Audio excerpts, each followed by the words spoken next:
ceux qui aiment le football et qui connaissent le football, on vous apprendra rien pour vous dire que effectivement PSG a perdu. Mais pour tous les autres, et vous êtes nombreux en disant moi oh là là le foot, je vais aller faire un tour. Non, restez parce qu'on va tout vous expliquer avec Jean-Sébastien. Le contexte avant cela, avant de commenter le résultat. Soir, ouais. Le contexte, c'est la Coupe la Ligue européenne des clubs champions. Il y a deux clubs, il y a le Barça, Barcelone, l'un des meilleurs clubs du monde, et puis il y a le PSG, l'un des meilleurs clubs de France. Exactement. Il y a eu un match aller et un match retour. Au match aller, qu'est-ce qui s'était passé? L'équation, elle est simple. Au match aller, Paris l'avait emporté 4-0 au Parc des Princes. À ce moment-là, on se dit que c'est bien parti parce qu'il faut 5 buts à Barcelone hier soir pour remonter ce score. Autant vous dire, William, que dans l'histoire des Coupes d'Europe, ce n'est tout simplement jamais arrivé en 213 précédents. Donc hier soir, on a vécu un cauchemar. Paris est rentré dans l'histoire, mais de la pire des manières. Je vous propose de revoir en image ce scénario. Catastrophe. Allez, regardez. Les Parisiens, évidemment, à terre, des paris humiliés donc sur la pelouse de Barcelone. Et évidemment, on a vu ces images des Catalans qui fêtent le miracle, car c'est bien un miracle hier soir. Il faut dire que l'entame du PSG est catastrophique. 3e minute, Luis Suarez déjà qui devance Trapp pour ouvrir le score. Barcelone mène déjà 1-0 dans ce match.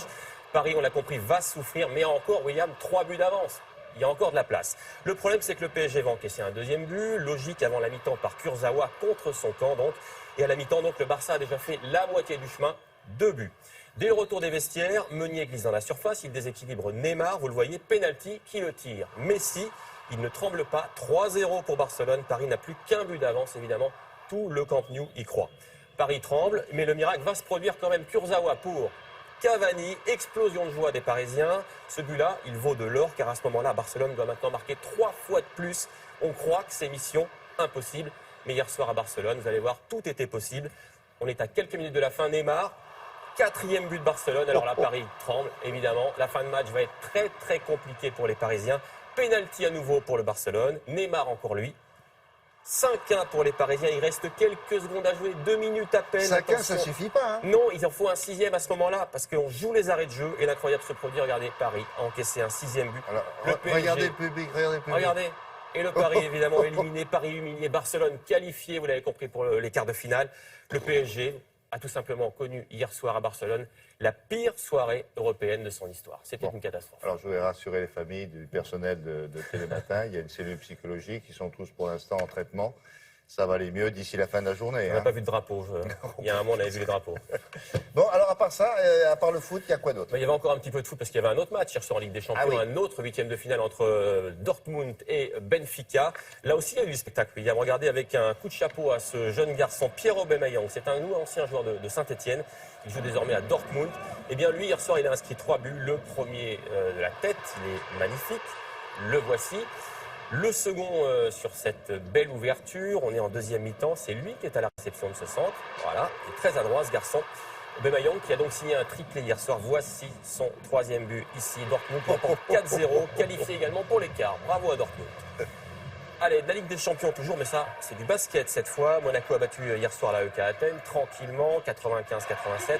Et cette victoire, eh bien, elle permet tout simplement au club monégasque de se qualifier aussi pour les quarts de finale. Tout comme Villeurbanne, déjà qualifié. C'était du basket, Ligue des Champions également. Un petit mot de cyclisme à présent avec le Paris-Nice. Et cet homme, Julien Alaphilippe, il est en jaune ce matin car il a réalisé une sacrée perf hier après-midi. C'est le Français de l'équipe, un Quick-Step. Et il a remporté le contre-la-montre individuel. C'était la 4e étape au cœur du Beaujolais. Il n'a pas eu le temps de s'arrêter. Il a pris, lui, la tête du classement général. Ça fait 20 ans, William, qu'un Français n'avait plus remporté Paris-Nice. C'est bien parti pour lui. Voilà. C'était en 97. Vous savez qui c'était? Laurent Jalabert. Ah oui. Eh oui. Il a fini apparemment? Pas encore, il a bon. de belles images. Vous allez voir de belles perfs de skieurs français dans les championnats du monde. Alors, c'est pas de la piste, ça se passe, c'est des ski-boss avec la joie de Perrine Lafont ici. Elle a décroché une médaille d'argent sur les pistes du Sierra Nevada en Espagne. Elle a 18 ans seulement. Elle a survolé l'épreuve du ski-boss. Belle technique, beau saut, vous l'avez vu. Elle a terminé 2e derrière une Anglaise. Oui. Elle est en argent. Bravo à elle. Belle perf également, toujours en ski-boss chez les garçons. Lui, c'est Benjamin Cavet. Il est jeune aussi, il a 23 ans. Vous avez vu, c'est compliqué à faire ça. Ah oui, je sais. Ça moi, vous j'y pète arrive les pas. genoux si vous ne savez pas le faire. Voilà, ça vous pète bien les ménisques. En tout cas, il a régalé tout le monde, tout en puissance. Lui aussi décroche l'argent. Bravo à lui. Du ski encore. Cette fois, on va prendre un petit peu d'altitude. Regardez, Une autre Française au sommet. ouais. Elle s'appelle Marion Herty, elle a 25 ans. Son truc à elle, c'est le freestyle, c'est plutôt joli. Ça se passe en Autriche, elle a remporté une manche de Coupe du Monde dans un décor somptueux. Le but, là, c'est de réaliser la plus belle descente dans des conditions naturelles. Avec cette victoire, eh bien Marion, elle est en tête du classement général. C'est plutôt beau. Il y a une belle poudreuse comme ça donne envie. Et puis, allez, une toute dernière image. Ça se passe à Toulouse cette fois. C'est du hip-hop, William. Et le but, là, c'est de danser en faisant des figures avec son corps. Ça s'appelle des battles. Il faut s'affronter les uns les autres. Alors, c'est pas un sport. C'est quand même sacrément sportif. Ah ouais, et de toute ouais, façon, ouais. à la fin, comme d'habitude, c'est le meilleur qui gagne. Moi, j'y arrive pas, personnellement. Je n'essaierai pas. De toute façon. Oh là là, bien. Et voilà, Oui, sur une main. sur une main, c'est du hip-hop. Bien joué. Bravo. Là, c'est fini. Merci. Marcher dans la boue, on dirait que ça te gêne de dîner avec nous. On dirait que ça te gêne de marcher dans la boue, on dirait que ça te gêne de dîner avec nous. Alors, les bons produits de nos régions. Une fois encore, on va donner un coup de main aux petits producteurs Oui. parce que ce sont nos copains. Exactement. Voilà. On a tous dans notre vie, dans notre entourage, des bons plans. C'est-à-dire, par exemple, vous partez en week-end chez des amis qui ont une maison de campagne, ils vont vous dire qu'à côté, il y a un petit producteur de fromage de chèvre qui est top. Les produits, on ne les trouve pas ailleurs parce qu'ils sont vendus qu'à la ferme. Forcément, vous allez en profiter ou vous allez demander à vos amis de vous en rapporter. Eh bien, des jeunes ont eu l'idée de récupérer cette bonne idée pour en faire une plateforme sur laquelle vous vous inscrivez. Et c'est à double sens. C'est-à-dire, vous allez dire, tiens, ce week-end, je pars là, ou pour raison professionnelle, je vais dans telle région, je connais un producteur de fromage, de charcuterie, de volaille, qui est super, qui qu'on veut, comme on dit. Ah, d'accord. Et dans l'autre sens, c'est la même chose. C'est-à-dire que vous pouvez aller consulter sur le site quelles sont les personnes qui vont voyager et vont vous proposer un produit que vous ne trouverez pas ailleurs. Donc, pour l'adhérent, eh bien, c'est l'occasion de découvrir des produits peu connus, qu'on ne peut trouver par exemple qu'à la ferme. Et pour le petit producteur, c'est l'occasion de vendre mieux et plus. Alors attention, il ne s'agit pas d'organiser un réseau de commerce parallèle. C'est vraiment la plateforme de bon plan et c'est limité au transport d'une personne dans une voiture particulière. Vous voyez, c'est pas le Oui, semi-remorque. on ne rentre pas une tonne dans le... dans le- Exactement, oui, on n'est pas là pour concurrencer d'accord. les Au pire, réseaux on de met une dizaine de petits distribution. fromages de chèvre et puis voilà. Exactement. Comment ça se passe? Nous avons rencontré les créateurs de cette plateforme qui est, il est vrai, très originale.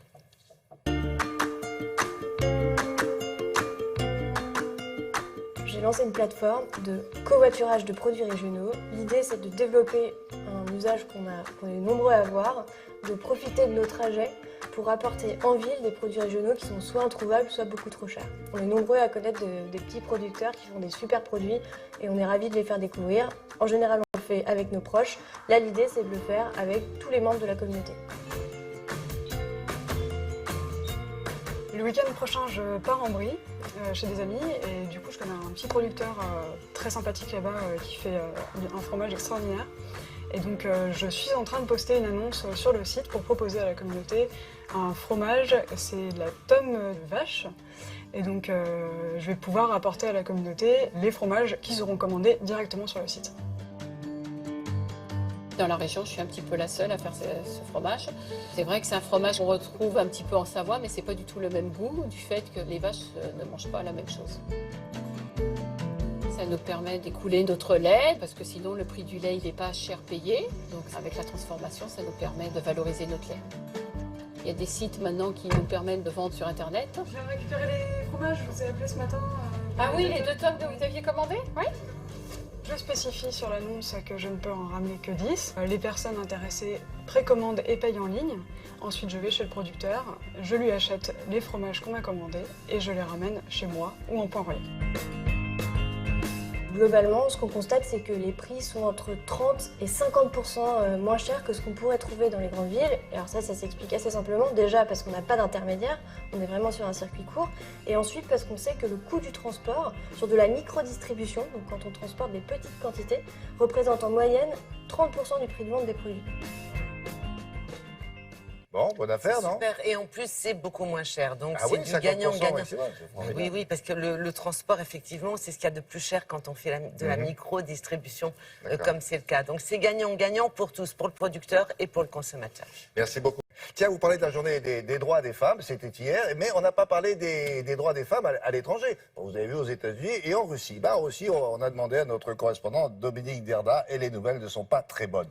Il a choisi de nous parler, Dominique, d'une nouvelle loi qui viennent d'être adoptées là-bas en Russie et qui dépénalisent les violences domestiques ou les violences conjugales, comme vous voulez.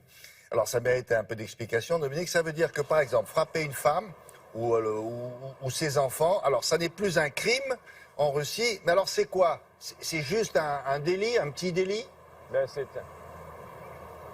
oui, absolument, William. Jusqu'à présent, en Russie, un homme qui battait sa femme risquait jusqu'à 2 ans de prison ferme. Et bien aujourd'hui, si c'est la première fois qu'il lève la main sur elle, si c'est la première fois surtout qu'elle porte plainte, eh bien il ne risque plus qu'une amende d'un peu moins de 500 € et quelques heures de travail d'intérêt général. Même chose pour les parents qui battent leurs enfants, plus question de prison, sauf en cas de violence grave et répétée. Cette nouvelle loi, eh bien c'est une femme, une députée, qui en est à l'initiative. L'important pour elle, dit-elle, c'est de protéger la cellule familiale, de tout faire pour sauver le couple, comme vous allez le voir dans ce reportage, réalisé avec Patrice Hacheret, Denis Lepov, Ala Chevelkina, Tania Tarasenkova et Volodya Sidorov. La scène se déroule en plein centre de Saint-Pétersbourg. Sous le regard des passants interloqués, un homme frappe sa femme à grands coups de poing. Et puis un autre, à son tour, va battre la sienne. C'est un spectacle, on l'aura compris, mis en scène pour dénoncer une nouvelle loi qui en Russie dépénalise les violences domestiques et remplace les peines de prison par de simples amendes. Votée à une écrasante majorité par le Parlement russe et promulguée par Vladimir Poutine, cette loi, on la doit à la députée Olga Batalina au nom de la défense de la famille et des valeurs traditionnelles. Les tyrans domestiques, ceux qui aiment la violence et la cruauté, ceux-là, bien sûr, doivent être traînés devant la justice. Mais lorsque l'un des époux frappe l'autre sous le coup de l'émotion, sans intention réelle de faire du mal, et sans que cela se répète alors, dans ce cas-là, une amende suffira. La violence, Natalia Toukinova sait ce que c'est. Pendant 3 ans, à de multiples reprises, son compagnon l'a battue. Jusqu'à ce qu'un jour, alors qu'il la rouait de coups, elle se saisisse d'un couteau et le blesse à son tour. Aujourd'hui, c'est elle qui risque 10 années de prison. Cette nouvelle loi, beaucoup d'hommes vont l'interpréter comme un feu vert. Comme si désormais, ils avaient le droit de battre leurs femmes en toute impunité. Chaque année en Russie, plus de 10 000 femmes meurent sous les coups de leurs conjoints. Dans cet abri de la banlieue de Moscou, elles sont une dizaine à avoir trouvé refuge, la plupart avec leurs enfants. Toutes racontent la même histoire. La honte et la peur d'abord d'aller se plaindre, et puis enfin, lorsqu'elles ont trouvé la force d'appeler à l'aide, la police, qui jamais ou presque ne donne suite. Quand tu les appelles et qu'ils finissent par arriver, les policiers 9 fois sur 10 te disent « débrouillez-vous entre vous. Vous vous êtes engueulés, battus, c'est vos affaires. Arrêtez de nous déranger pour rien. » Selon les statistiques des organisations de défense des droits des femmes, seuls 3% des enquêtes ouvertes après des plaintes pour violences conjugales finissent devant un tribunal. Enfin, c'est terrible à la fin de ce reportage. C'est très peu de femmes qui portent plainte. En plus, les plaintes n'aboutissent que rarement à un procès. En réalité, c'est un tableau assez noir de la condition de la femme en Russie, là, non? Oui, William, absolument. Vous savez, la Russie, c'est un pays paradoxal. C'est un pays où peut-être plus qu'ailleurs, le 8 mars, on célèbre la journée de la femme, on leur fait des cadeaux, on leur offre des fleurs, un peu comme s'il s'agissait d'une seconde Saint-Valentin. Mais c'est aussi un pays où 40% des crimes graves, selon les statistiques les plus récentes, 40% des crimes les plus graves sont commis au sein même du cercle familial et ce sont souvent, vous en doutez, les femmes qui en sont les premières victimes. Alors dans le cas de cette loi dont on vient de parler, c'est l'Église orthodoxe qui est montée au créneau pour défendre ce qu'elle appelle les valeurs traditionnelles, c'est-à-dire la soumission de la femme à son mari. Mais l'islam, bien évidemment, n'est pas en reste. On compte en Russie à peu près 20 millions de musulmans dans les républiques du Sud et puis à l'est de Moscou, au Tatarstan. Et dans ces régions, eh bien, là aussi, les droits des femmes sont de plus en plus menacés aujourd'hui en Russie, qu'il s'agisse du droit à l'avortement, qui est un droit ancien dans ce pays, mais aussi de droits aussi simples, aussi banals que celui de pouvoir s'habiller comme elle le souhaite. Juste une petite chose avant de terminer qui n'a rien à voir avec le propos du jour. J'ai l'impression qu'il fait moins froid chez vous, il n'y a pas de neige. Vous avez pris un petit coup de douceur également? Oui, ce matin il fait 1 degré, William, et comme vous pouvez le voir autour de moi, la neige a fondu ces derniers jours. On est passé très brutalement d'un hiver extrêmement rigoureux et très long à un printemps qui, du moins on l'espère, promet d'être un peu plus clément. Bon, merci beaucoup, à bientôt, à bientôt.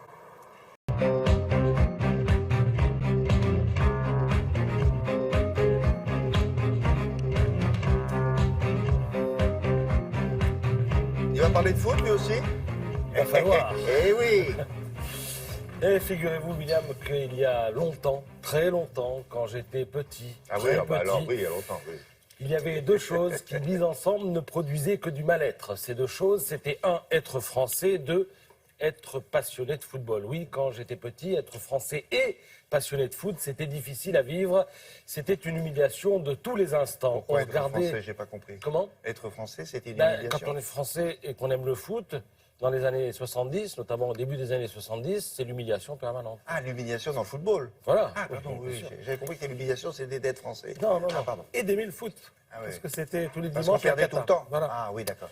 On regardait les autres gagner, on enviait les Anglais, on fantasmait sur les Allemands, on rêvait d'être Italiens ou Espagnols.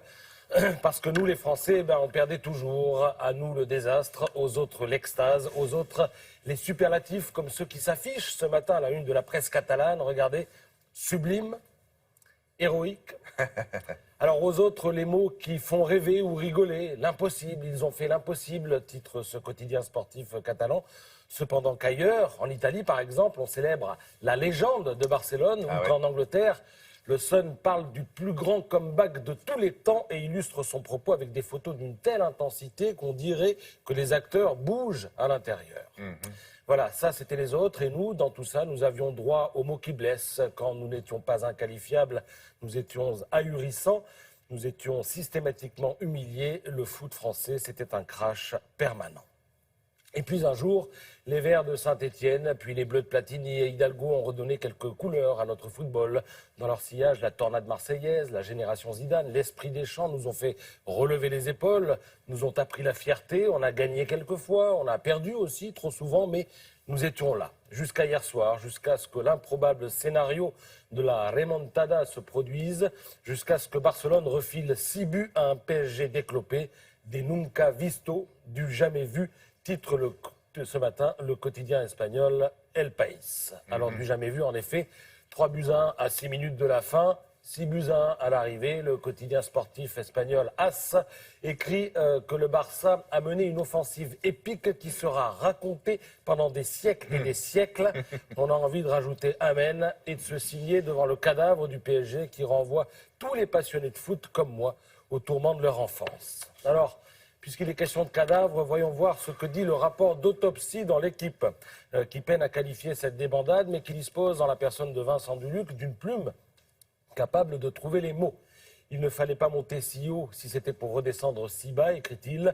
Il ne fallait pas nous faire rêver il y a 3 semaines, nous prendre par la main et par les sentiments, pour nous abandonner ainsi en nous laissant stupéfaits, interdits, face au spectacle de cet effondrement et de cette déliquescence. Ce PSG-là a lâché tout le monde, il n'a été à la hauteur de rien et en dessous de tout. Et ils ont joué comment? Avec la peur au ventre? Ils sont arrivés avec la peur? Eh bien, vous allez avoir une petite explication tactique, justement, William. Alors, le reste est à l'avenant, hein. Paris est tragique, remplace le Paris est magique. Les notes attribuées aux joueurs sont épouvantables, 2 sur 10 pour la plupart. Cavani s'en sort avec un 4. Et puis, justement, comme il est toujours possible d'expliquer l'inexplicable, vous avez droit à ces 2 taches vertes dans l'équipe. Regardez, 2 terrains de foot qui montrent le positionnement d'Adrien Rabiot sur le terrain du match aller quand ils ont gagné 4-0 et hier soir quand ils se sont fait atomiser. Rabiot, c'est intéressant parce que c'est le milieu de terrain, l'homme qui fait le relais entre la défense et l'attaque. Regardez, à gauche, il a été très offensif au match aller et à droite, il a été, comme les autres, recroquevillés derrière. Ils étaient tous derrière avec la peur au ventre. Voilà pourquoi ils ont perdu. Sauf que derrière, précisément, comme le note le Parisien ce matin, ce fut hier la foire aux cagades et aux fautes techniques. Oui, ils l'écrivent noir sur blanc. Voilà. C'est une cagade. Je vous laisse là-dessus. C'était mon entracte sportif en pleine actu politique. Et ça me fait penser que dans ce domaine aussi, peut-être, il y a de la remontada dans l'air, dans le monde politique. On aura l'occasion d'en reparler. Ah, vous voulez une cellule psychologique, vous aussi, vous avez besoin. J'en ai besoin. Ça Je suis venu en bancard là, et je repars pareil en ambulance. Je suis une femme pour sauver mon âme. Je cherche une femme pour éteindre ma flamme. Je cherche une Quand ils ont fait des études, évidemment, ça marche pas trop mal d'après des chercheurs. Ils sont écossais, figurez-vous. Et les résultats sont assez prometteurs. On en parle depuis des années de cette pilule pour les hommes. C'était même un fantasme. C'était un fantasme, c'est pas tout à fait une pilule, mais c'est une contraception pour hommes. Et ça avance un petit peu. Des chercheurs de l'université d'Édimbourg en Écosse ont testé une contraception hormonale auprès de 300 hommes et ont obtenu des résultats assez prometteurs. Jugés plutôt, seules 4 femmes sur 266 sont tombées enceintes, soit 96% d'efficacité, soit autant que la contraception féminine. Dans leur étude, les universitaires expliquent avoir injecté une fois tous les 2 mois aux volontaires une dose de progestérone, l'hormone femelle, pour réduire la production de spermatozoïdes. Et en même temps, ils leur ont aussi injecté de la testostérone, l'hormone mâle, et cela afin de contrebalancer les effets de la progestérone. Alors, j'ai soumis ces travaux à un médecin andrologue qui nous explique le pourquoi du comment. Il nous dit aussi que la route est encore longue.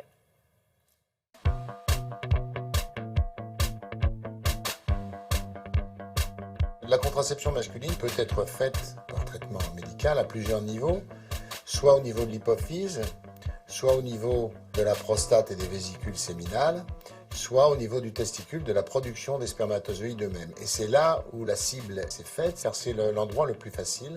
Donc on a procédé par une injection de progestérone tous les 2 mois pour empêcher la production de spermatozoïdes. Le résultat, c'est qu'il y a eu une efficacité chez 96% des patients sur une étude qui a été faite sur 300 patients.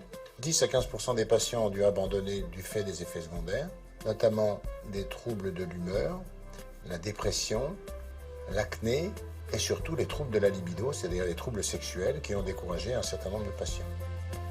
Les effets secondaires s'expliquent par la chute du taux d'hormones, puisqu'on agit sur les cellules qui fabriquent la testostérone. Pour une mise sur le marché, il faut que cette contraception masculine entraîne un effet réversible sur la spermatogénèse, c'est-à-dire qu'à l'arrêt du traitement, on retrouve une fertilité normale et il faut que cette pilule soit exempte d'effets secondaires nocifs.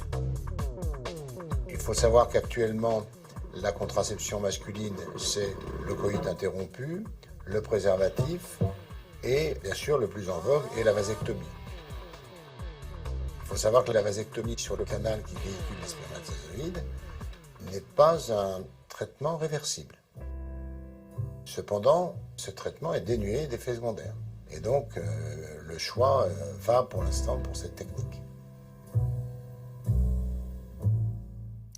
Est-ce qu'il y a des effets secondaires? On a mesuré ça ou pas encore? Alors, il vient d'en parler, il y a beaucoup de sauts d'humeur, d'acné, etc. Il y a aussi ce qu'on appelle la gynéconastie, c'est-à-dire les seins qui poussent chez l'homme. Oui, c'est-à-dire à force de prendre des hormones femelles, les hommes ont les seins qui poussent. La recherche va encore progresser vu l'enjeu en fait, que représente le projet de contraception masculine. Il y a 2 enjeux, la démographie planétaire, que l'homme puisse réguler les naissances sur le plan mondial, et puis un peu de liberté aussi pour maîtriser la fécondité, ce qui n'est pas du tout le cas aujourd'hui de l'homme, qui a peu de moyens en fait, à savoir le préservatif et le retrait, et puis des moyens définitifs comme la vasectomie, ce qui est quand même un peu plus âpre. Oui, ça c'est plus délicat. Après 45 Merci ans. beaucoup. Les 4 vérités. Caroline Roux reçoit ce matin Laurence Rossignol, qui est la ministre des Droits des Femmes, mais pas seulement. Oui, alors elle a une position singulière politiquement, Laurence Rossignol, puisqu'elle est proche de Manuel Valls, mais elle soutient Benoît Hamon au nom du respect de l'après-mère, alors que pendant ce temps-là, Emmanuel Macron fait trembler le PS.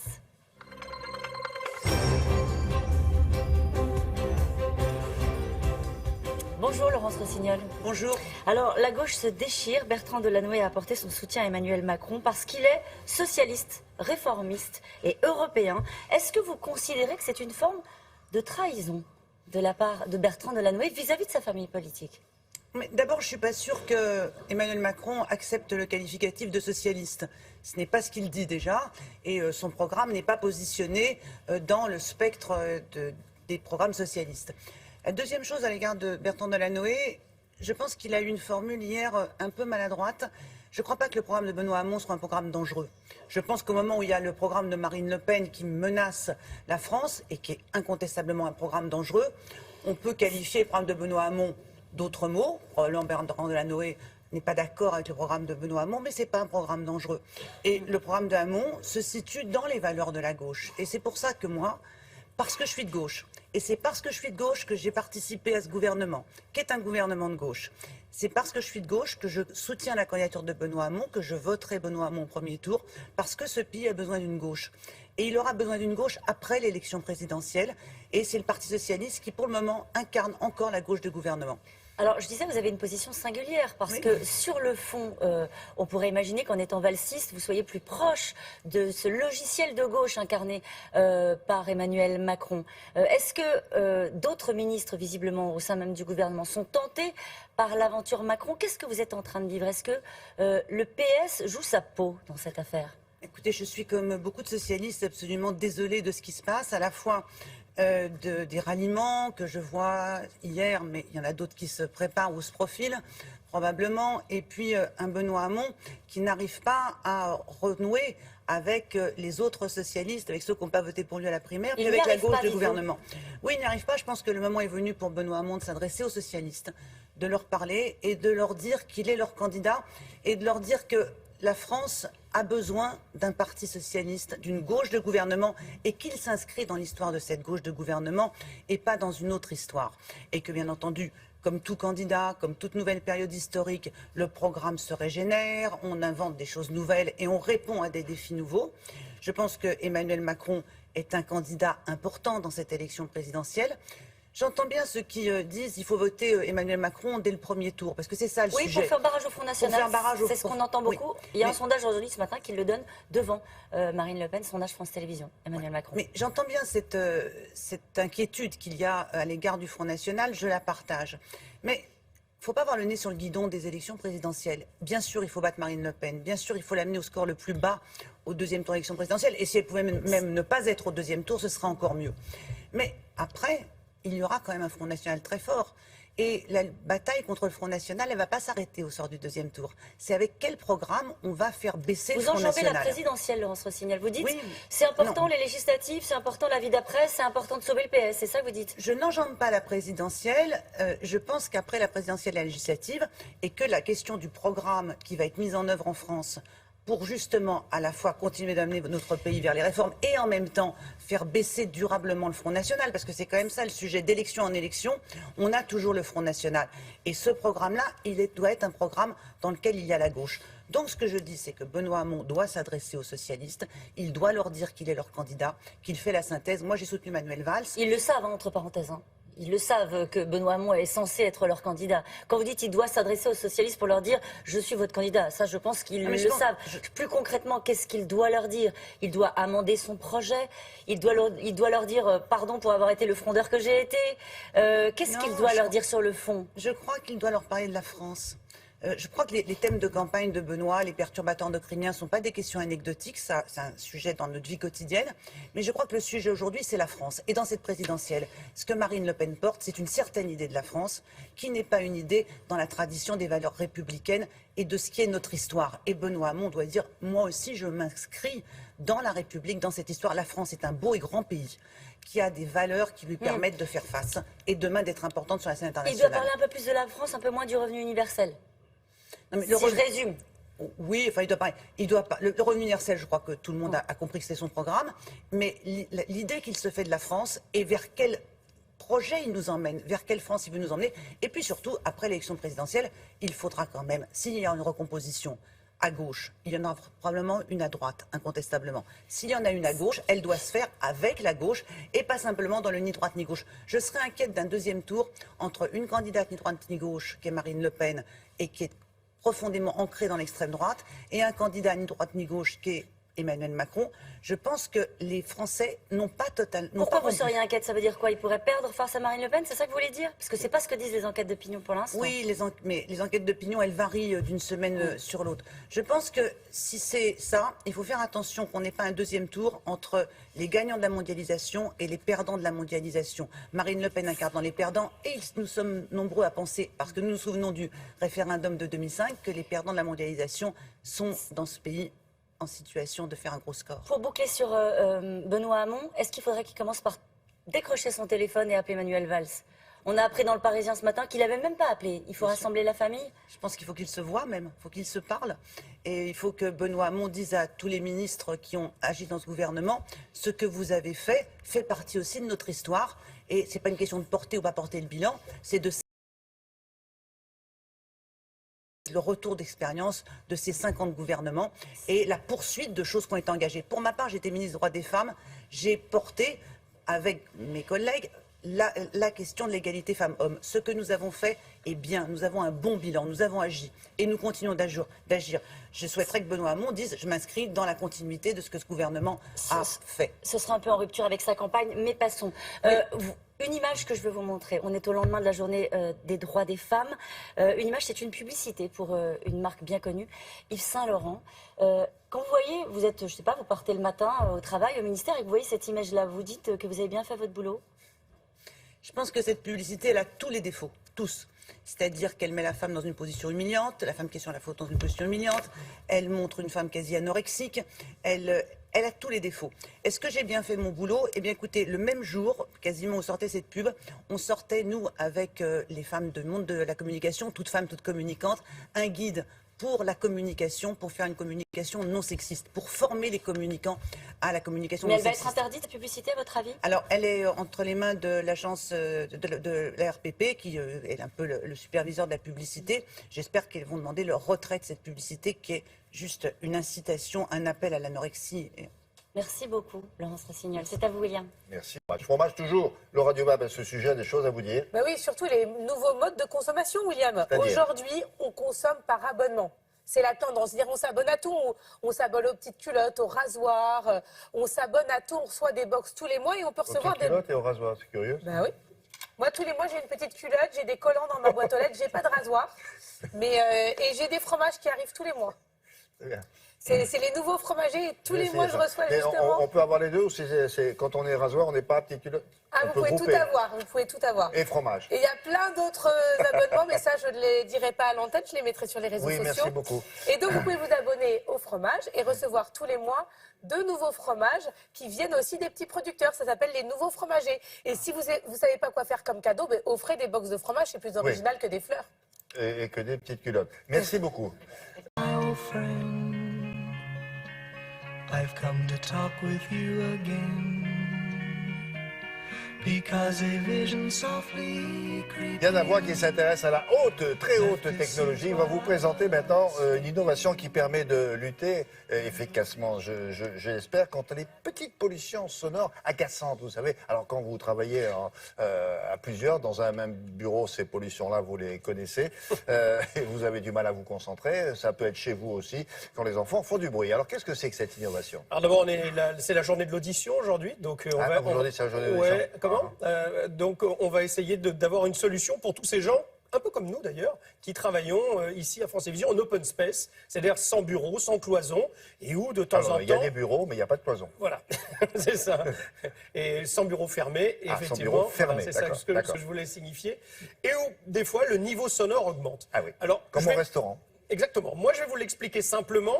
Dans le reportage, vous le verrez de façon un peu plus technique. Mais en fait, ce qui va avoir là avec ce système, c'est qu'on va diffuser un autre son. Parce que le gros problème, lorsqu'on est dans un open space, c'est que c'est la discussion d'à côté qui nous empêche de nous concentrer. Parce qu'en fait, on comprend ce qui est dit. C'est pas le brouhaha, c'est surtout qu'on comprend. Donc c'est très dur de se concentrer sur ce qu'on est en train de faire quand on entend une autre conversation. En plus, c'est très dur de se déconnecter du voisin. Exactement. Malgré soi, exactement. Donc là, finalement, au lieu d'étouffer le bruit, on va ajouter un bruit encore par-dessus, mais un bruit sur lequel le cerveau va se concentrer beaucoup plus facilement. Avec des qualités physiques qui permettent justement au cerveau de se dire « Ah, ça me plaît ». Voilà. Et le cerveau va se connecter. Vous n'effacez pas la conversation du voisin. On la recouvre un peu, mais surtout, on va finalement se déconnecter et aller vers ce son-là, qui peut être un son un peu comme un ruisseau, si vous voulez, et quelque chose qui va vous faire une ambiance dans laquelle... Et ça vous permet de vous concentrer. Exactement. Exactement. On va regarder comment ça fonctionne, et vous verrez, il y a même une petite lumière rouge qui s'allume lorsque le niveau sonore est trop fort dans la pièce, et qui indique à tout le monde...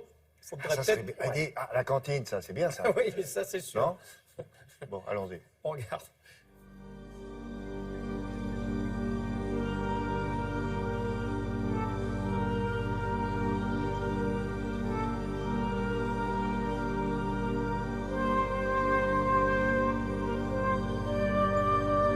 En espace de travail, la problématique majeure n'est pas celle liée au niveau sonore, mais beaucoup plus au fait que l'on peut comprendre l'ensemble des conversations qui se trouvent dans cet espace de travail. Et c'est ça qui est la cause de la perte de concentration, de la perte d'efficacité, de la gêne.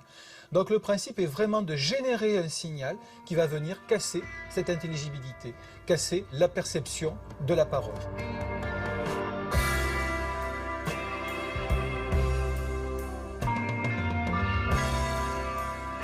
Le système il est composé d'un contrôleur qui est lui-même avec un microphone qui va capter en permanence le niveau de bruit dans l'ambiance de travail et qui va envoyer une information au diffuseur qui émette un son de masquage pour couper l'intelligibilité des conversations d'une part et d'autre part l'indicateur pédagogique lumineux qui en fonction de la couleur permet à chacun d'adapter son comportement.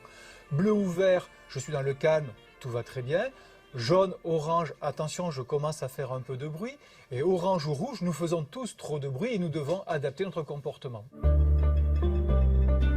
Le bruit qui est diffusé peut s'apparenter au bruit du vent ou au bruit de l'écoulement de l'eau, type par exemple le bruit fait par la mer au bord de la plage. Ça, c'est pour donner une image. En fait, la technologie est beaucoup plus complexe, bien évidemment. Ce sont des fréquences aléatoires, mais voilà, pour se faire une représentation, on peut se dire qu'on entend une forme de bruit du vent. Les avantages sont doubles. Ils permettent déjà d'améliorer la concentration. Il faut savoir que quand on perd la concentration, il faut au moins 15 minutes pour retrouver un état de grande concentration. Donc, amélioration de la concentration, amélioration du confort et surtout rendre chaque collaborateur acteur de sa propre prévention. Le signal lumineux va également lui donner des indications sur le niveau sonore, s'il est acceptable ou si au contraire il devient gênant. Et très souvent il est gênant parce qu'on parle tout simplement trop fort, en particulier au téléphone ou parce qu'on provoque des petites réunions informelles dans l'espace de travail sans avoir conscience du fait qu'on gêne ses collègues. L'installation moyenne est une surface entre 100 et 200 mètres carrés. Sur une surface de 100 mètres carrés et une dizaine de collaborateurs, il faut entre 8 et 10 systèmes pour l'équiper et que ce soit parfaitement opérationnel. Nous envisageons une évolution qui est à destination du grand public, en particulier pour permettre et faciliter l'endormissement des enfants, parce qu'il y a des retours actuellement sur ces effets-là, et dans le milieu hospitalier également, pour améliorer le confort des patients en milieu hospitalier. Et dernier élément sur lequel on est en train de travailler et de réfléchir, c'est autour du logement. C'est bien cet Ah, engin. voyez, c'était rouge là sur la fin. Ça, c'est formidable, ça, Sur la dans les fin, ouais. restaurants, chez vous. Alors, au Quand restaurant, quand c'est vous voulez difficile dire à la de- famille dans sa silence. Un Alors peu. vous leur dites, regardez la lampe. Non, mais c'est pas Et faux. quoi Et puis en plus, Hein on peut soi-même. Comment Non, une Le autre rouge. couleur, et puis quoi encore Ça va pas bien chez elle. C'est pas. Elle le voudrait un petit peu Ouais, customisé. Oui, avec une peau de Non, mais tigre. c'est formidable, ça. Oui, c'est très bien. Alors 300 €, le diffuseur, bien entendu, plus le récepteur. Pour l'instant, les bureaux, 10 mètres carrés. C'est pas énorme, hein, donc il en Ouais. faut plusieurs, vous avez vu là, il en fallait plusieurs. Et puis biantôt chez vous, si Donc, vous avez de la vous pouvez marmaille. faire signe aux autres en disant, moi, je suis bleu et j'aimerais rester bleu. On est d'accord. Alors, n'approchez pas. Je sens qu'il y a des messages que vous envoyez là. Ouais. Sur qui compter, un homme en somme qui sache aimer. Je le rêve tendre et romantique, j'imagine son regard. Prenez votre temps, prenez votre temps. Ça m'amuse terriblement. Voilà, je change de siège. Je trouve ça Bon, très alors, ça y est, vous êtes tous installés. Hop, allez. C'est l'aventure, hein, pour sauter là-dessus. Oh là là. Bon, tout le monde est prêt? Non, parce qu'ils vous attendent, ils sont chez eux, ils vous regardent. là. Très bien, on va commencer par l'actualité du cinéma. Mademoiselle Bouteloup, qui a vu et aimé la nouvelle comédie de Monsieur Éric Laven. Qui est Éric Laven? Il a fait quoi? Éric Laven a réalisé, entre autres, Barbecue. Vous étiez 1,5 million à aller voir Barbecue. Sûrement vous, Igor et Jean, je sais que vous adorez ce genre de film. Déjà avec le titre, ça lui plaît. Il y a du barbecue très chic. Ah bah vous savez. Retour chez ma mère C'est l'année la partie dernière à ce moment-là. avec Alexandra Lamy et Josiane Balasco. 2 millions d'entrées. Et puis, c'est un peu son ADN, la comédie à Éric Laven. Un humour un petit peu décapant comme ça, puisqu'il a commencé comme scénariste au Guignol de l'Info. La série H, si vous vous souvenez, avec oui, Jamel c'est bien Debbouze. ça. Voilà. Cette fois-ci, il retrouve donc à peine un an après Alexandra Lamy, qui est rejoint ici par des gens qu'on aime bien. Lionel Astier, Arnaud Ducré, on connaît bien sur la chaîne, Anne-Marie Vin, Jérôme Commandeur. Dans le film, Alexandra Lamy est une jeune femme qui souffre d'un handicap, d'une maladie que peut-être certains connaissent ici. Elle n'arrive pas à faire des choix. Alors parfois, c'est pas très grave. Qu'est-ce que je mets ce matin? Comment je m'habille? Ça n'engage pas sa Frites vie, ou quoi. salade? Bon, ça, c'est pas très grave. Sauf que parfois, ça peut être... Elle va tomber amoureuse de 2 garçons en même temps. Normalement, quand on tombe amoureuse de 2 garçons, eh ben, à un moment, on en préfère un plutôt qu'un autre. Ah bon? Elle n'arrive pas à se décider. Et qu'est-ce qui se passe? Ils vont la demander tous les deux en mariage. Elle va accepter. Et ça sera le même jour.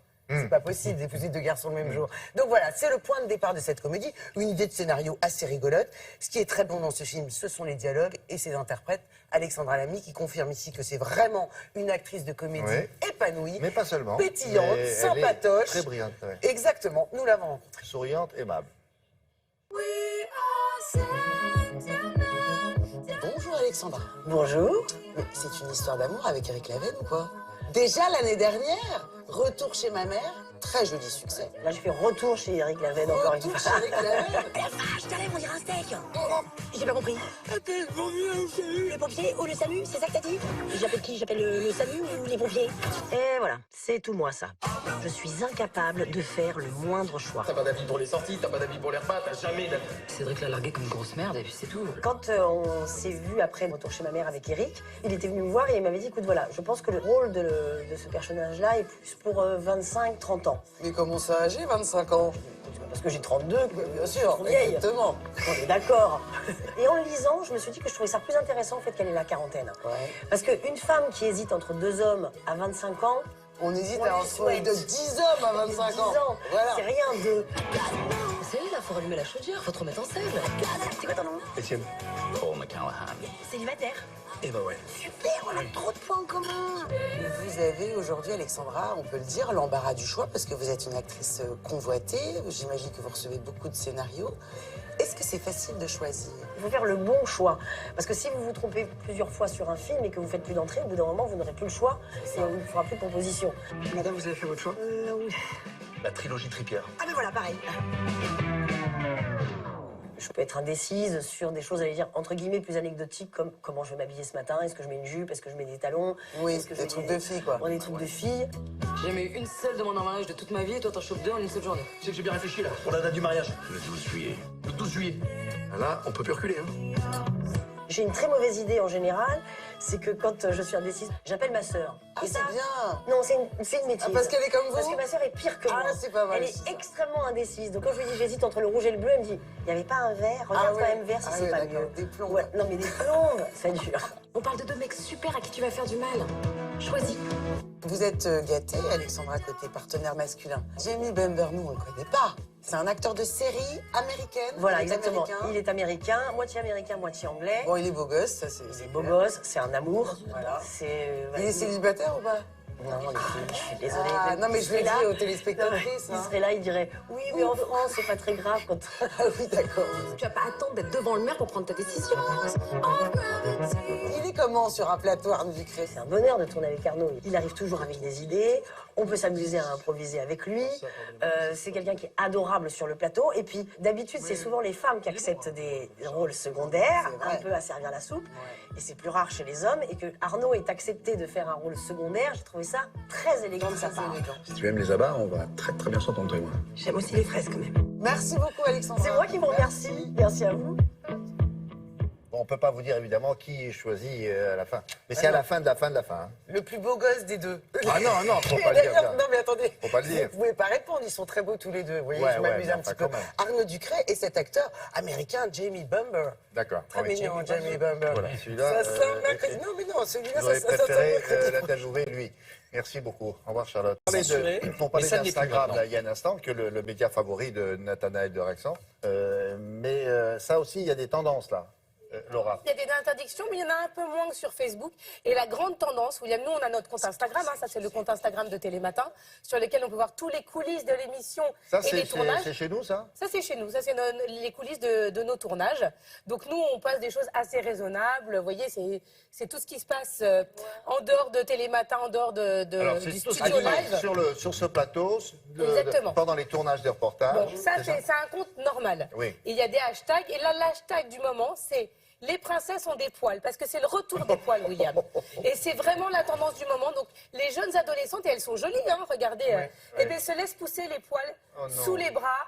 Ailleurs, je ne sais pas parce que c'est censuré, mais en tout cas, je peux vous dire que c'est la tendance. C'est le retour du Vive les poils. Voilà. Mais Cavana, vous savez, disait que le rasage des aisselles avait flingué sa libido.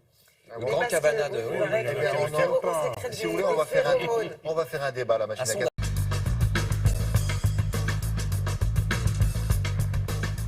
Autrement dit, quelles sont les règles qui régissent ce réseau social? Est-ce qu'on a le droit de mettre ceci ou cela? La valeur de ce que vous y lisez, ça a un sens, ça n'a pas de sens, c'est faux, c'est vrai, etc., etc. Bon, alors il y a des informations fausses qui circulent là-dessus. On va remettre un peu d'ordre dans tout ça. Il y a 3 choses en fait qui peuvent poser problème sur Facebook. Il y a le nu, même pas le sexe, hein, la nudité, la violence et les bobards, les fausses informations. Alors je commence par la première chose, le problème du nu. Il ne faut pas oublier, regardez que Facebook est un site américain. On va voir Mark Zuckerberg, le fondateur. Les Américains, vous savez qu'ils sont puritains. À la télé américaine, on peut voir beaucoup de violence, mais surtout pas un bout de sein, surtout pas. Si on voit une poitrine féminine là-bas à l'écran, c'est un scandale. Bon, comme Facebook est devenu un réseau mondial, ils ont été obligés de s'adapter un petit peu, donc c'est moins vrai qu'avant. Maintenant, ils ont fait évoluer leurs considérations, leurs règles. Donc sachez que vous pouvez maintenant montrer sur Facebook une poitrine féminine si c'est de l'art.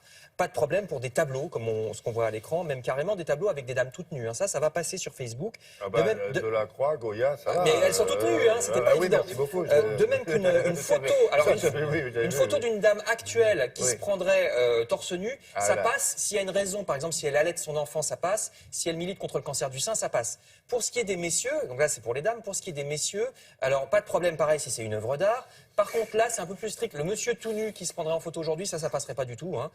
Donc voilà quelles sont les règles.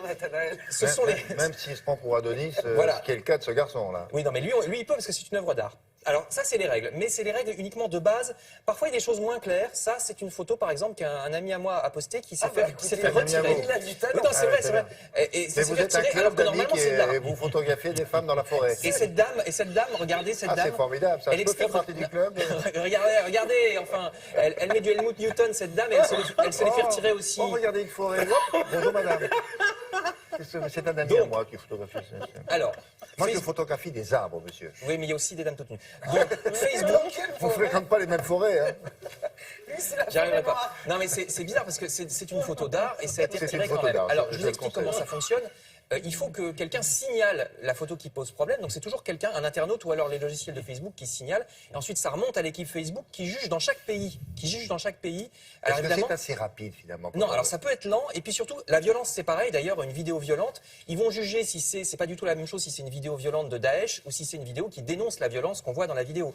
Donc chaque équipe dans chaque pays de Facebook, une fois qu'on lui a signalé quelque chose, juge en fonction du contexte du pays, de la culture du pays, etc. Donc voilà pour ce qui est de la nudité, qui vous amuse beaucoup, et de la violence. Pour ce qui est des bobards, les fausses informations, il y en a plein, et pas seulement sur Facebook, puisque tout le monde peut mettre ce qu'il veut sur Internet, y compris des bobards. Alors vous voyez par exemple ici une rumeur stupide, selon laquelle ces personnages animés, les mignons, seraient inspirés par des expériences nazies de la Deuxième Guerre. Alors c'est absolument n'importe quoi, la photo de gauche qu'on voit, c'est des scaphandriers britanniques de l'époque, donc ça n'a rien à voir.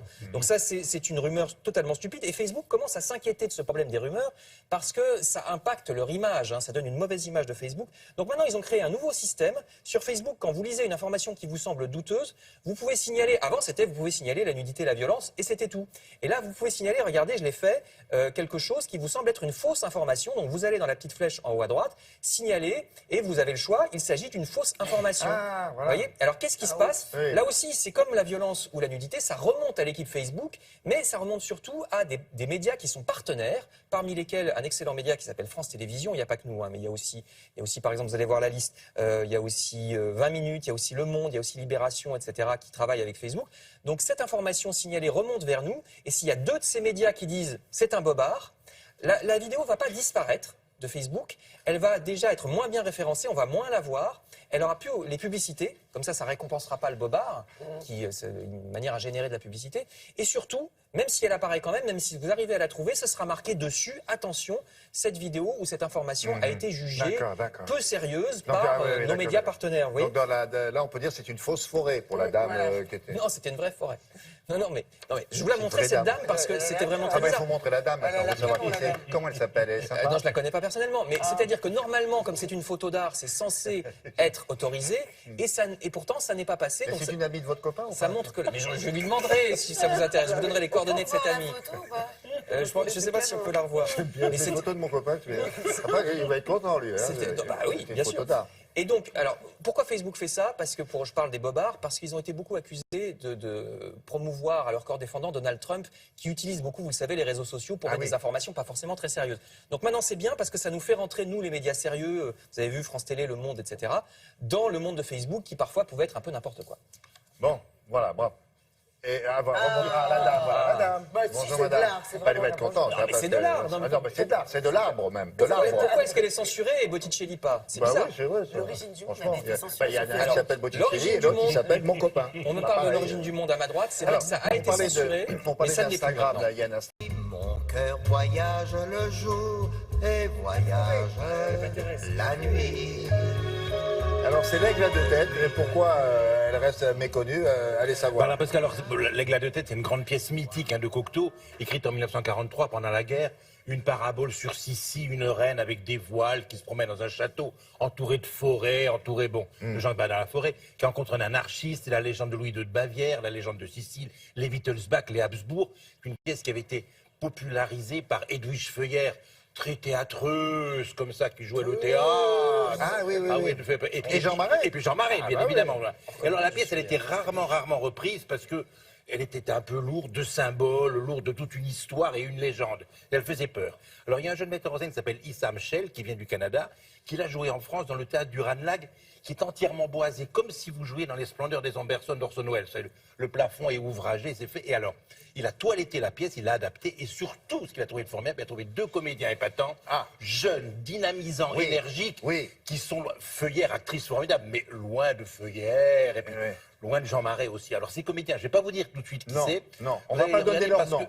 Parce que ça va vous influencer. Voilà, ils sont épatants. D'aller les voir et les filmer parce qu'ils sont totalement épatants. Ils électrifient complètement cette pièce, ils la rendent actuelle et ils introduisent. Ils électrisent, vous vouliez dire. Électrifient.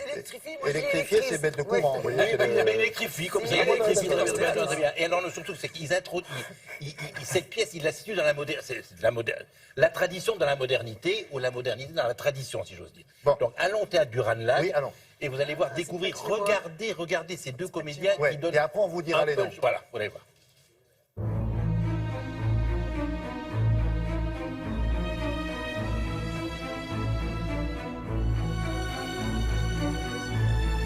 L'œuvre globale de Cocteau qu'on peut entendre aujourd'hui, ça c'est le propre des grands. Jouer un anarchiste aujourd'hui, c'est un élan de révolte, mais en même temps c'est un élan de pureté, c'est un désir d'idéal. Un anarchiste, c'est un idéaliste, et lui, c'est un idéaliste. Et il va tomber amoureux d'une reine, parce qu'elle représente aussi cet amour impossible. Et voilà ce jeune homme qui nous intriguait tant. Qui est-ce, Frédéric? Je me le demande.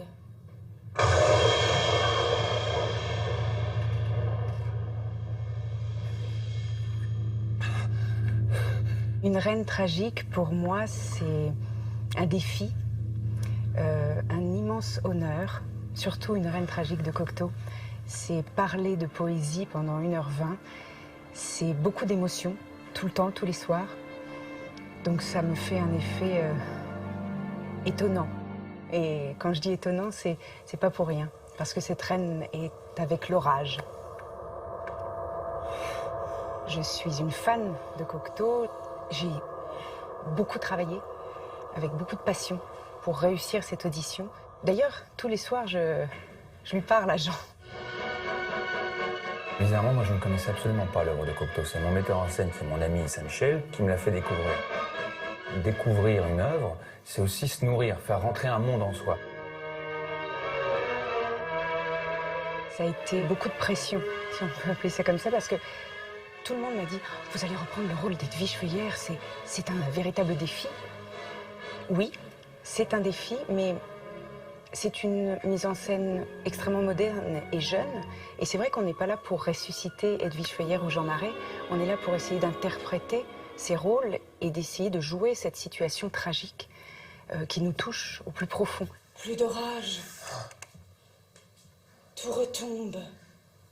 Et tout s'endort. On a refusé catégoriquement de regarder le film. Et on a voulu se nourrir nous-mêmes en fonction du texte. On est parti du texte. Et dans le jeu, non, on voulait pas voir Feuillère, on voulait pas voir Marais. Notre metteur en scène nous a dirigés comme un metteur en scène actuel. Ils ont des mots forts qui peuvent paraître désuets aujourd'hui. Ça, c'est juste dans la façon de le dire. Et ça passe par le corps, ça passe par nos sens. Je sentais que vous aviez décidé d'abolir le protocole et que nous traitions d'égal à égal. C'était un pacte entre ma mort et moi, pas entre une reine et un jeune homme. Arrêtez d'exécuter, je m'en moque. Vous ne voyez pas que je deviens fou. Si vous ne m'abattez pas, je vous abats. C'est moi. Cette poésie, cette façon de parler, cette étrangeté peut juste emporter les gens quelque part. On n'a pas la prétention de les aider à vivre, mais juste de les aider à s'échapper quelques minutes grâce à Cocteau. Voilà, vous avez vu les noms, effectivement, ils appartiennent à une saga de comédiens. Alors, Delphine Depardieu, c'est la fille d'Alain Depardieu, le frère aîné de votre ami Gérard. Elle serait contente que son oncle aille la voir quand elle joue au théâtre, donc on l'invite à y aller, à la voir. Pour GG, il faut aller voir la petite. C'était son anniversaire hier. Et Alexis Moncorgé, c'est le petit-fils de Jean Gabin, qui a été révélation théâtrale l'an dernier. Donc c'est magnifique de voir le petit-fils d'eux qui joue avec eux. Voilà. Bon. Et puisqu'on parle de Cocteau, il y a une autre pièce de Cocteau qui s'appelle Je l'appelais Monsieur Cocteau, au Théâtre La Bruyère, lundi et mardi. C'est de notre ami Carole Weisweller, qui a aussi écrit un livre, Ma famille de cœur. Terminé. Pièce magnifique, jeune. Au revoir. Électrisée, électrifiée. Au revoir. Au revoir. Bon, vous restez. Qui a eu cette idée folle un jour d'inventer l'école? Pourquoi est-ce que l'on vous passe cette chanson-là? Parce que vous allez voir, c'est un programme étranger de télévision que vous ne connaissez pas, ça se passe aux Pays-Bas. Et dans l'actualité des télévisions étrangères, Julia Livage a repéré ce programme-là qui est assez singulier. On apprend quoi quand on regarde ça? On apprend les maths. Ce programme s'appelle Eureka, il est diffusé par la chaîne publique des Pays-Bas, vous l'avez dit, qui s'appelle CRO. Cette chaîne va diffuser ce programme au début juste pour que les maths soient rendues un petit peu plus fun, plus glamour, et puis ça cartonne, et du coup, depuis, ça continue. C'est une émission, un petit programme. Alors, l'idée, c'est pas de vous expliquer, de vous donner un cours de maths avec tableau, craie et tout ça. Ça va être d'appliquer les maths à la vie quotidienne et de vous trouver des solutions de tous les petits problèmes bateaux du quotidien grâce aux maths. Alors, c'est glamour. Les jeunes femmes qui sont dans le programme sont extrêmement sympathiques, beaucoup d'humour, elles se mettent en scène. Donc on est vraiment dans un côté très décalé par rapport aux maths. D'un côté, vous avez une mathématicienne qui est vraiment très très fun, et de l'autre, vous avez une animatrice. On sent bien que c'est pas son truc au départ, les maths. Elle joue le jeu, ça marche bien. Alors les problèmes de la vie quotidienne, c'est le quotidien d'une maman, essayer de lui expliquer comment elle peut arranger son organisation. Et comment on introduit les mathématiques dans le quotidien d'une maman? Exactement, les manèges dans les parcs d'attractions, les bouchons le matin sur la route, comment rencontrer le partenaire idéal. Avec les maths? Avec les maths, comment gagner les Coupes du Monde de foot, parce que les Pays-Bas ont vraiment bien les boules, parce que les dernières coupes, ils sont toujours finalistes ou troisièmes. Donc c'est ça que nous avons choisi. Nous, on a choisi de vous montrer l'émission qui a le mieux marché, c'est celle qui concerne le foot, justement.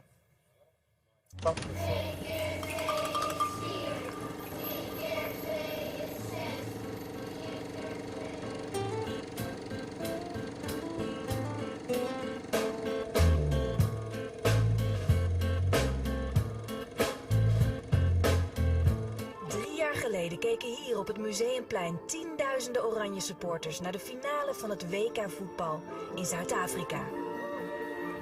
Andrés Iniesta dompelde hen en 12.215.000 andere Nederlandse televisiekijkers in diepe rouw. Zou het niet geweldig zijn als er een formule bestond waarmee we volgend jaar het WK wel kunnen winnen? Een simpele rekensom waarmee we het lot een handje kunnen helpen. Op zoek naar een antwoord krijg ik hulp van een rekenwonder. We berekenen de onhoudbare penalty. We geven de 11 namen die ons de wereldbeker moeten bezorgen en komen zo tot de formule van Eureka. Ah oui, d'accord. Ça serait bien pour le PSG, ça. Oui, ce serait bien pour toutes les équipes. Alors là, ils vous disent que vraiment, ils vont vous expliquer comment gagner un match. Alors, à quel moment il faut marquer, quelle est la couleur du maillot qu'il faut porter, quelle est la constitution de l'équipe parfaite, et après la position. C'est pas trop compliqué de voir ça à partir d'une vous allez voir, équation? je vous ai choisi un exemple, c'est celui du penalty inratable. Bon, si après ça, vous manquez votre tir, c'est que vous n'avez rien compris.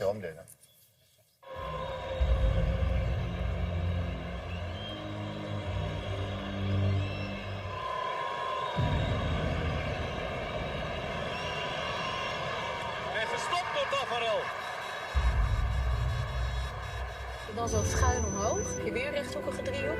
Heb je die 11,6 van net, hoogte van het doel. Dat is a kwadraat plus b kwadraat is c kwadraat. Die schuine zijde is 11,8 meter. Nou, een beetje penalty-schieter die schiet met ongeveer 80 km per uur. Dus dat doe je om dat bal van hier naar daar te krijgen. Dat is dan 0,54 seconden. En die keeper staat in het midden klaar, die moet er dan naartoe duiken. En die heeft eerst 0,14 seconden reactietijd. Dus dan heeft hij nog 0,4 seconden om zijn hand zo vandaar zo in die hoek te krijgen. Dus we weten gewoon hoe het moet. Ja. 2 keer de stelling van Pythagoras, bam, bam, bam, links of rechts boven in de hoek. Klaar, zit, altijd. Waarom doen we dat niet? Résumez-le. Voilà. En haut à gauche ou en haut à droite. Lucarne, quoi. Voilà. Merci beaucoup. C'est bon à savoir.